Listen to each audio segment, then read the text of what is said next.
defensive minds. They really haven't. So, like, a guy like Patrick Mahomes might have come to Buffalo and his career ruined. It would not be the same. You know what I mean? He's on track. If he keeps us up, God forbid any injuries or any decline, he could be one of the greatest quarterbacks in the history of the NFL. Yeah. So it is wild how things like that work out. Like Tom Brady, he was a 6th-round middling quarterback who had to fight for his opportunities in Michigan. And he comes into the league sitting behind one of the best in the league and gets hurt in the Super Bowl. And goes right in. Now all of a sudden he's considered the GOAT, Yeah. What if back then he had ended up playing for the Oilers? You know what I mean? Like, it's like, would he be that guy? And probably not, because he probably would have got thrown into the fire. He probably would have died from some big-ass lineman back then, especially with the rules, how they were. Plus, he's not being coached by the greatest coach of all time. Yeah, Bill Belichick, right. Easily. It's really weird. Crazy I don't like to put too much stock in, like, the combine or even the draft. Essentially, because, the draft, you're getting first claim to a bunch of players, but not every one of them pans out. We've seen Jamarcus Russell. We've seen players, though, a lot of undrafted players that go on to have good careers. They go on to have good careers. And there's Tony a lot of Romo. Yeah, he's one of the best of all time. I can think of, I think Warren Moon was undrafted as well, if I'm not mistaken. If I'm not mistaken, another Antonio Brown, 6th round. Brady, 6th round. Like, there's a lot of players deep. It's not often, but it's just a lot of players deep in undrafted. But undrafted players, to me, count. They're not draft picks, but that's still part of the draft process, because, like, when the draft ends, those GMs are on the phones with those players. Oh yeah, right? No, 100%. Oh yeah, you that's see it. And to me, like, the draft is so important to me, because you build championship teams through the draft. Like, bad teams always do well in free agency because they're bad teams and they have cap space. Yes. So you always see bad teams make these big, crazy free agent signings, i.e. the Redskins, and they do bad again, and then they go out another few seasons, they make another big signing, but they never build their team through the draft. And it all starts with a quarterback. If you ain't got a quarterback, you're probably not. Redskins are a weird team like that, and that's another complete discussion. 100%. Yeah. Yeah, there seems to be a changing of the guard, though, every 4 years or so, where the teams that have been bad for that 4-year period start to, look a little bit better. But you look at the teams that do well consistently, I guarantee you they always have excellent drafts, and it's always an excellent deep draft where they're getting key contributors in the 4th, 5th, 6th, 7th rounds. Right. And then, then the first rounders, they may not be superstars all the time, but they're solid doubles. They're productive players in their system, and then it works out for them. Yeah, Patriots are one of the most curious ones too, because they're never drafting at the top of the draft, never, right? Ever. Exactly. Even when they lost Tom Brady for that year, they still went 11-5 and were the upper echelon of the league. And they get these guys that are who are they? They usually trade away a lot of picks too, or that they get rid of superstars so quick. Yeah, a year, and they usually get rid of them a year early before a year too late. Yeah. Landon Collins was a Pro Bowl linebacker. Oh, same exact offseason. Up, shipped him off Cleveland. Yep. Jamie Collins. Whatever his name is. What did he want? What did he ask for? That he asked for somebody's money. He's like, I want that. I think he wanted Von Miller money. He wants that Von Miller money, and then all right, you're going to Cleveland. Goodbye. He got his money, and then now Cleveland cut him. They done with him. Yeah.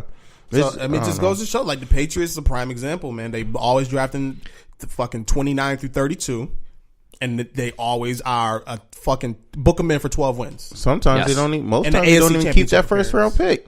Most times they trade it. Yeah, but man, they do. And then just the top teams always. Whenever the Patriots come out, I usually be expecting to see pick traded. I usually always expect it. Then when I don't see it, I'm like, oh shit! Oh, hold on. Who are they taking? What gem did they just find?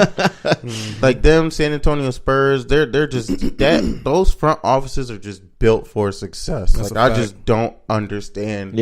What they do so differently. Who's been there for the last 50 years? I don't know, man. But something clicks with them two franchises where they excel at finding talent. But look at their franchises. They the consistency is their head coach. Yep. And then typically their GM. And you look at the Patriots and you look at the Spurs, your example, they got that two combinations. They're tied, to the hip with one another, and they got a philosophy. They stick with it, and it works. 100%. Yeah. But the problem with that is nowadays teams are the presidents or owners, they put people on such short leashes, though. Arizona's coach got 1 year. Denver's coach got 1 year. Right. It's like, damn, like, can you at least give someone a chance to put I think everybody like, deserves 2 or 3 years, to at least 2 to 3 years. Actually, 3 years minimum to try and build up, a program. Get their players. Yeah. I mean, there's some coaches that are just so atrocious that they don't deserve a chance. But at least 2 to 3 years, like the McDaniels run in Denver, that should have never happened. Like, I think he only lasted a year, and he just destroyed that team. Absolutely destroyed that team. But there are some like Rex Ryan didn't even get to finish 2 years. I mean, he's not a horrible coach, but I don't think that he would have gotten over the playoff hump. Yeah, he didn't get the time though. No, he was slowly. The only thing I didn't like about him is that he loved to grab the wasteland players from the division, and then think, oh yeah, we're gonna have the mental edge over them because we got this guy. And it's like, well, this dude fucking sucks. Like he indebted the Bills to that damn Clay for how long now, and they finally got rid of him. Thank God, dude. Like that. Clay was really good with. He was good with Tyrod like 2 years ago. He had a good season.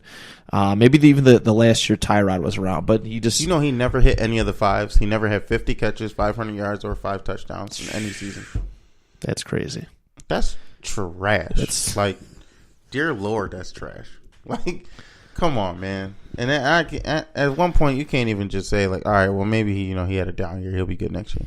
All right, well maybe it's the quarterback. Oh well, maybe it's the system. Like, all right. Dude, maybe you just suck. Maybe. Like, dude, there's so many different aspects, and it's crazy to think. What can affect a player's tenure in the NFL and any professional sport. Yeah, you got your surrounding cast. I mean, look at Dan Marino, one of the best quarterbacks of all time. Never won a ring. Only appeared in 1 Super Bowl. And who were his wide receivers? Mark Clayton. That's about. That's all you got. That's it. That's all you got. He made him look like a star. Yeah, I can't name anyone from that entire roster outside of Dan Marino. Yeah.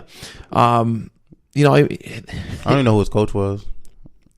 He had Shula for a little bit, or for a lot of bit, and I think that was about it. But your surrounding cast, your supporting cast, that plays a big factor. Yes, your coaches 100% play a factor. We've seen a lot of coaches turn around a guy. Jared Goff was mediocre with Jeff Fisher, and I don't know what Jeff Fisher's plan was with him, but he didn't. Jared Goff did not have a good rookie season. Don't ever have a plan. He fucking sucks. I fucking hate Jeff Fisher, dude. I really do. He fucking sucks. Do he ever have a plan? And it's always like he always got a fucking job somehow. I'm glad he's not a head coach right now because he's a fucking terrible head coach. Dude. He fucking destroyed Vince Young in Tennessee. Oh, yes. He fucking was about to destroy Jared Goff. He fucking is terrible, man. He fucking has Steve McNair and Eddie George to lean on. Dude, yeah, he's just fuck Jeff Fisher. What does he fuck have? you, Jeff Fisher. What does he have? Doesn't he have the worst? Isn't the worst percentage of a head coach in history or something, or the most losses or he something? Might. It's one of those two. It might be both because he fucking sucks. He might. He's 2 weeks before they fired him. They're like, yeah, Jeff Fisher given 3-year extension. I'm like, what the fuck are the Rams doing? What are you doing? What are you doing? What are those? Oh man. That's funny.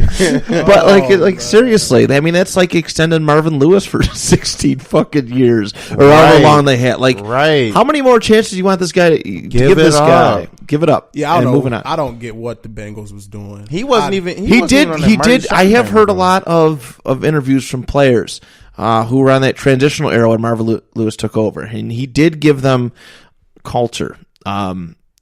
A bit, because from what I read of the previous or heard about from the previous regime is they would go to nightclubs Saturday night, stay up all night, and then go to the stadium and go play games, and that's why they were the way they were. Sounds about right. So Marvin Lewis laid down the law. He gave him organization, but early on, Marvin Lewis was a great head coach. Yeah, he came from Baltimore.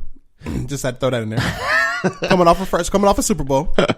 Got to throw that in there. Well, so he established a culture in there, and then the Bengals was competitive in the mid 2000s, like 2003 to like 2008. They was a really good team in the AFC. Yeah, they were. And then it just went downhill from there. Yeah. I mean, TJ Houshmandzadeh actually made a good point. He said that when he came in, I guess they had a change in ownership. He was the one I seen in the interview. Yeah, it was a complete revamp. Yeah, and he said they wouldn't even wash their clothes or something, and the organization wouldn't pay for their foods. They would have to pay their money for the food, and then they'd have somebody go get it and then bring it to them or something. Yeah, and he said like the organization as a whole was just run so terribly, but when him and the new owner came in, they turned it around completely, and that's where he gave him his credit. But as far as like, he's probably going to be good in the front office. I think Marvin Lewis is going to be good in an office job. He might become like, I don't know, the next something. I don't know. I would say Ozzie Newsome or something. Yeah, I think he'd be an alright GM. Coaching just ain't it for him. No, it's just not at this point in life. I think he just need to go to about TV 8 years ago, like Tony Dungy did. Just ride off into the sunset, go to TV. Yeah, I think he'd be really see good him on TV. He has a really interesting mind. He does. He do. Yeah, for somebody behind the scenes. He talked that shit. He talked that shit on the 5th floor. like not near the front door, somewhere up there. But yeah, that's about all I got, John. Anything else that you wanted to talk about? I think that's it. It was a good dude. I had so much fun. How long did we go for? About an hour and 40. Yeah. It didn't feel like nothing at all. Yeah, that shit didn't flow. All right, man. Yeah, that pretty much is it, Matt. Yeah. I know you got some stuff to plug. Oh, I got lots of stuff. I want to give you some time, so go ahead, take your time. Starting off, most importantly, Ed, what are you doing? I'm listening. I'm intrigued. I don't know the way you're doing. Oh yeah, that's my that's your thing. Space. Okay, am I in your way? Most importantly, August 3rd in Niagara Falls, New York, 2176 Liberty Drive at the Frontier Fire Hall is the very first Western New York PodCon showcase hosted by myself, the BICBP Radio Network, which is what I'm a part of. And it's going to be a good time. You guys are going to be there. You guys have the 2 tables set up. For sure. And it's really good. It's going to be a really cool opportunity to get to network with people. And if you have like merchandise or anything like that, sell that. To get in the door to come support, it's $10 to walk in the door, and then everybody's going to have merchandise. Everyone's going to have a chance at live recording, so you can the listeners, you guys can come and watch live recordings. They're going to be going on all day, which is really cool. Ed and Bryce are going to be doing a set. Myself and my 8 million podcasts are going to have a set. It's really cool. And we got a nice mix of stuff. We got sports talk. We got history. We got pro wrestling. We have music-based podcasts, video game-based podcasts, and so much. It's becoming quite the collection of local talent, which is what I really wanted to showcase. There's no podcasting conventions anywhere near here. They happen. And most of the time, podcasters they'll go to like jump and buy a table at Nickel City Con. And it's super expensive to get. It's like $50 a person. Whereas this, you guys paid $25 for 2 16-foot or 2 8-foot tables, right? Which is super affordable. It's a good network just a good opportunity to meet some people. It's gonna be a fun day. I've been plugging the crap out of it, and there's gonna be a lot of cool. Trap Nerd's gonna be there with Marv. It's so many good podcasts coming on. As far as my other stuff, I'll make sure I don't forget any of my podcasts. I am a part of the BICBP Radio Network. That is where my podcasts, all except one, operate of. The website is bicbp-radio.com. And there I have, I host the 2 Point Conversation, which is, that's my baby. Got Push Start Podcast with my good brother Christian Ham and Caddy Graham. Now, is that the GHU one? Yep, Gameheads United one. Yep, that's always a fun one. I have the panel discussion with my good friends Chris Golo and Greg Knowlton.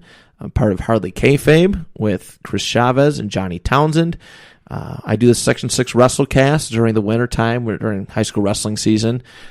Cover that. And my last one, I got this opportunity. It was really cool. A good friend from high school, Nick Wooten, who was on my 2 Point Conversation podcast a few times, was like, hey, do you want to do the Bills Wire podcast? Like, do you follow Bills football? I'm like, yeah, I follow enough. I'll admit I'm not the biggest